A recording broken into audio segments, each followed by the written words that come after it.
पाकिस्तानी सेना ने नियंत्रण रेखा पर भारी कैलिबर वाले हथियारों से गोलीबारी भी की। 300 से 400 लगभग ड्रोनों का इस्तेमाल घुसपैठ का प्रयास करने के लिए किया गया।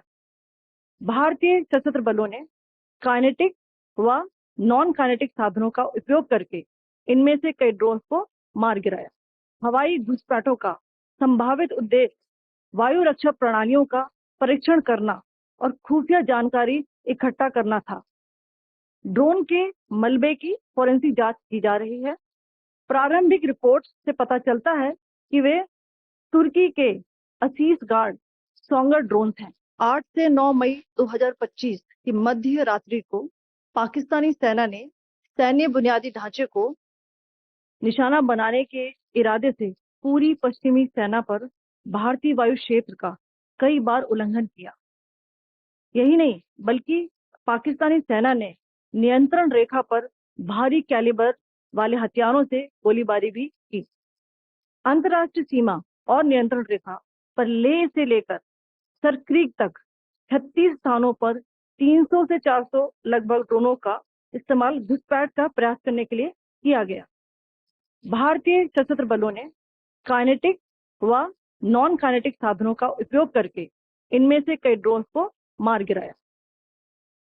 इतने बड़े पैमाने पर हवाई घुसपैठों का संभावित उद्देश्य वायु रक्षा प्रणालियों का परीक्षण करना और खुफिया जानकारी इकट्ठा करना था। ड्रोन के मलबे की फोरेंसिक जांच की जा रही है।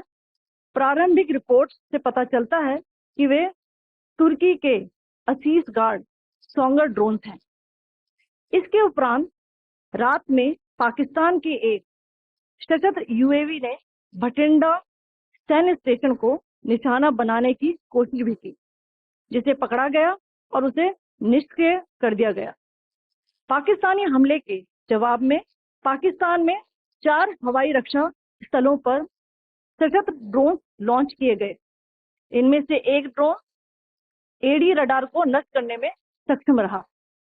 पाकिस्तान ने जम्मू कश्मीर के तंगधार, उरी, पुंछ, मेंढर, राजौरी, अखनूर और उधमपुर में भारी कैलिबर आर्टिलरी गन और सशस्त्र ड्रोन का उपयोग करके नियंत्रण रेखा के पार गोलीबारी भी की, जिसके परिणाम स्वरूप भारतीय सेना के कुछ जवान हताहत हुए और घायल हुए।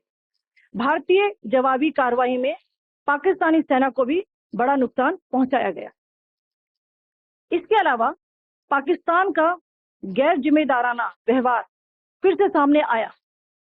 7 मई 2025 को रात 8:30 बजे एक असफल अकारण ड्रोन और मिसाइल हमला करने के बावजूद पाकिस्तान ने अपना नागरिक हवाई क्षेत्र बंद नहीं किया।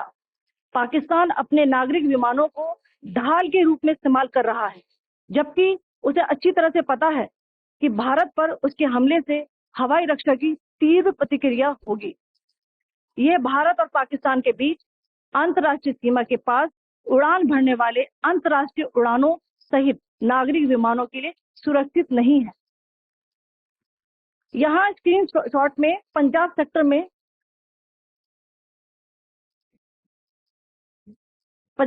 में हाई एयर डिफेंस अलर्ट स्थिति के दौरान एप्लीकेशन फ्लाइट रडार 24 का डेटा दिखाया गया है। जैसा कि आप देख रहे हैं, यहाँ पर भारतीय पक्ष का हवाई क्षेत्र घोषित बंद के कारण नागरिक हवाई यातायात से पूरी तरह से रहित है। कराची और लाहौर के बीच के हवाई अड्डे मार्ग पर नागरिक एयरलाइंस उड़ान भर रही है। हाई अलर्ट किया गया है विमान फ्लाइनेस एविएशन का एयरबस 320, जैसा कि आप यहाँ देख रहे हैं, जो कि शाम को 5:50 बजे दमम से शुरू हुआ और रात को 9:10 बजे लाहौर में उतरा। ये सारा डिटेल्स आप यहाँ देख रहे हैं, ये डिटेल्स यहाँ लिखा हुआ है। Can you see this?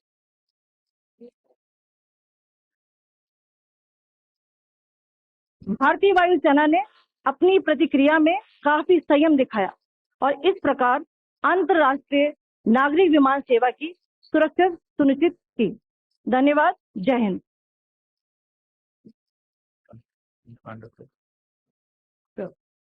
Good afternoon to you all. On the intervening night of 8th, 9th May 2025, Pakistan military carried out multiple violations of Indian airspace along the entire western border with an intent to target military infrastructure. Pakistan military also resorted to firing of heavy caliber weapons along the line of control.